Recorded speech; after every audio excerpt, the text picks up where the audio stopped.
So, I wanted to cover the topic of singing and drumming at the same time. This is something that I've seen a whole lot of people doing lately. I think it's a trend that's kind of growing in the music industry, but there's not really anything out there on YouTube about how to get started doing it or like some tips on, how to practice and how to set up a good setup so that you can do it comfortably without inhibiting how you play. So, I wanted to put a video together on some tips that I've learned doing it myself for the past year or so. Now, I want to preface this by saying that I'm by no means a professional singer and I'm not a professional drummer either. So this is just stuff that I've learned from doing it with my band and at my church and doing it for fun and kind of essentially for the band and for the church groups that I play for.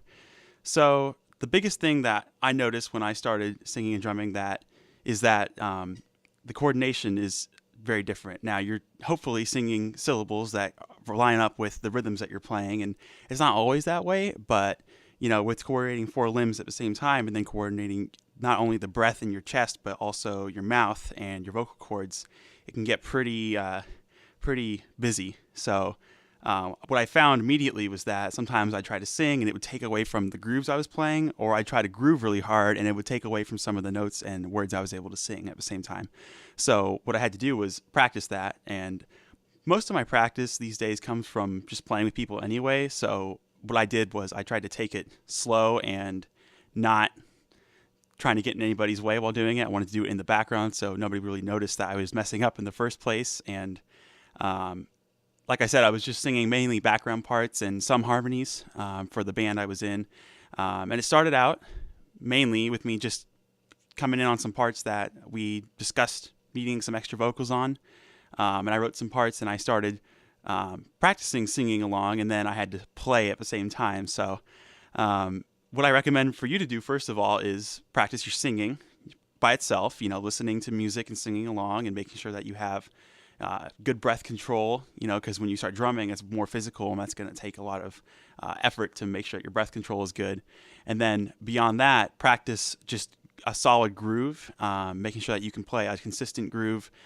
Practice your parts for the songs if you have time to do that, if you're in a band or play for a church like I do. And then you can incorporate putting the two together. And if you get yourself a singing rig, which I'm going to explain to you in just a few minutes, you might be able to do that pretty well. So with the singing rig that I have, it started out in my band. We literally just had a regular, standard handheld kind of dynamic microphone for me to sing into, and those things are pretty bulky, so something like the size of an SM57 or an SM58. We put it up on a stand that kind of came up this way and held the microphone right here. Sometimes it was from the right. There was a cable coming out the back of it, and then there was a floor monitor on the floor for me, and our monitor mixes weren't really that great because we just had a cheap little mixer, and that's how it started basically. So I wasn't always able to hear myself very well, but the microphone did an okay job. It got in my way a lot of the times usually because I couldn't find a great place to put it, and the microphone stand was kind of cheap. So I decided that I would try to invest in my own little rig. So what I did basically was I took a normal boom microphone stand that you can see here. It just got an adjustable middle and then a boom arm that comes out. I bought one of these, what are these called? These gooseneck microphone attachments. This one's about 12 inches long, and I'm going to link that down in the description for you if you want to buy one yourself. I got it off of Amazon, and I had bought a set of those cheap CAD drum microphones for my drum set to mic up for practices and for our live performances, but I was only using 2 toms at the time. So I had 3 tom microphones, and mainly I got the inspiration from watching singing drummers that I like. So Taylor Hawkins and Dave Grohl both are singing drummers that I pay attention to pretty closely. And I've seen a lot of people sing and drum at the same time, and the thing that helps them the most is having a really small microphone that's not going to get in the way of what they're trying to do. So what I've seen a lot of people doing is they use those Sennheiser drum microphones that are pretty small. They look a lot like this actually. And they put them on a stand because they just have a screw on top, and they use a gooseneck kind of like this. They put it on like a cymbal stand or a mic stand, and then they tape the cable to it, and they have that running overhead, just kind of like how I have this rig right up here. So what they can do is they can swing it in and out of the way depending on the song that they have, and their drum tech will do that for them. Now, I don't have a drum tech, so that's up to me to do that. As you can see, this will push out of the way. You can hear me. I'll bring it back. It's a little squeaky. And I can just push it behind my head when I'm not using it, and I can pull it out for the songs that I am using it. And I have a cable that's just a standard microphone cable. I got this one from Reverb. It's about 20 feet long, and it just wraps around the gooseneck and around the stand to the bottom so it gets out of the way. It'd be nice to have a microphone cable that has a L angle connection on the end. This one just comes straight out. So the cable does stick out quite a few inches, and that can get in the way of the playing pretty badly if you're not careful. So if you want to invest in one of those microphone cables that does that for you, I highly recommend it. But I just went with a standard microphone cable for this one.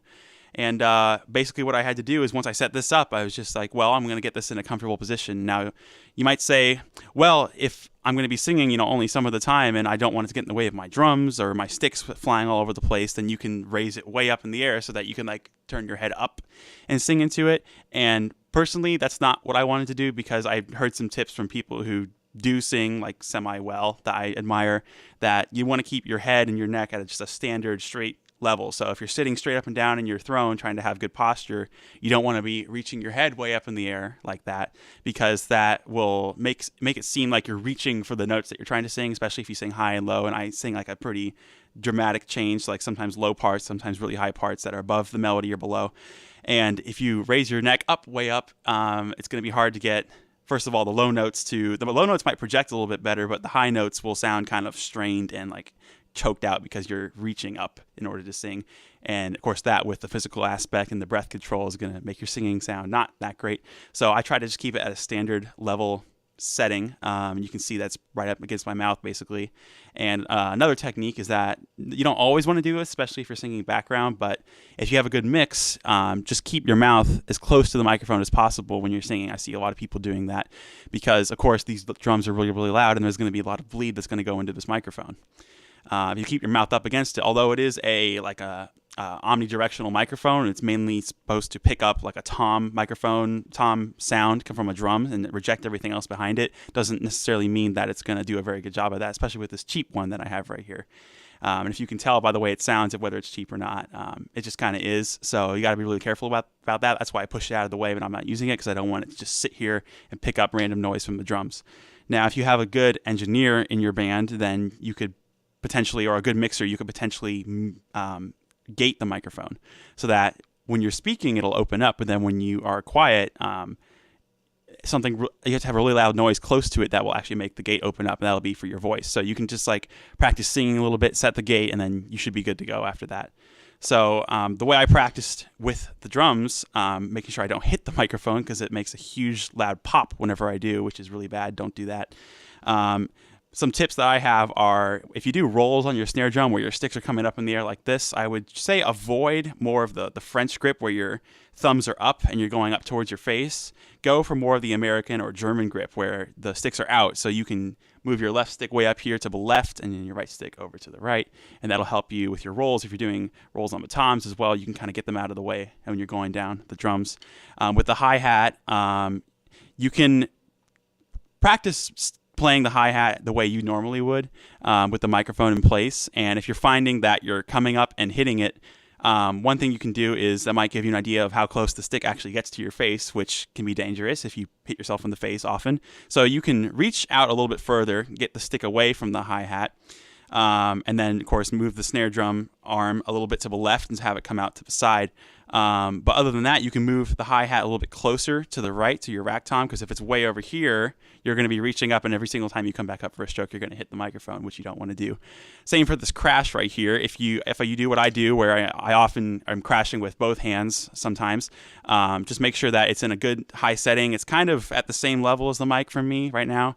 If I come from the left, I can make sure I just make a good arc out to the left when I come into it and strike across. Same with the right. If I make a good arc out and strike across like you would with normal good crash cymbal technique, you should be getting out of the way. But if you're just like bashing on it and pulling your stick away and bashing again, you might hit the microphone, which you don't want to do.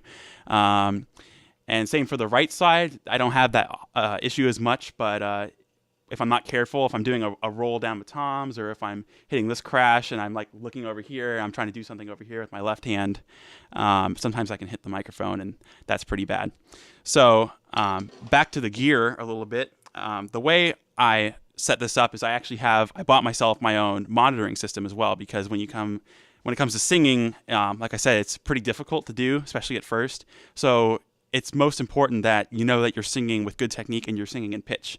because if you're singing out of pitch and you can't hear yourself very well because of loud drums, that's really going to be an issue. And I've had lots of complaints about singing out of pitch that made me want to practice more. So what I did for my personal rig is I went out and I bought, this is a Behringer Micromon MA400 personal monitor amplifier for headphones.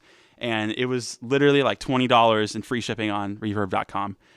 It's a great little box. It does exactly what I want it to. It has everything I need. So it has, you probably can't see it very well, but it has a mic input and a mic through to the out towards your board.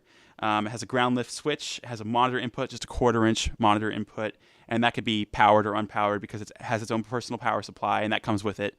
And then you have headphone outputs, both 1/4-inch and 1/8 inch. You have a mono and stereo switch, and then there's also a mic level knob, which will change the level of this microphone in your headphone mix, and then a monitor level, which will change the mix of the monitor coming into this box in your headphones. And then you can just plug your headphones right in here, so you can get your front of house guy to give you the monitor mix that you want without your vocals in it, and then you can adjust yourself how much of your vocal that you want to hear. And that's good because if you don't hear yourself enough and you don't know if you're actually singing in pitch or not that well, you can just turn yourself up with a little turn of this knob, and when you're not using it, you can just turn it off and you can push the microphone away so you don't hear any bleed if you don't have a gate on your microphone.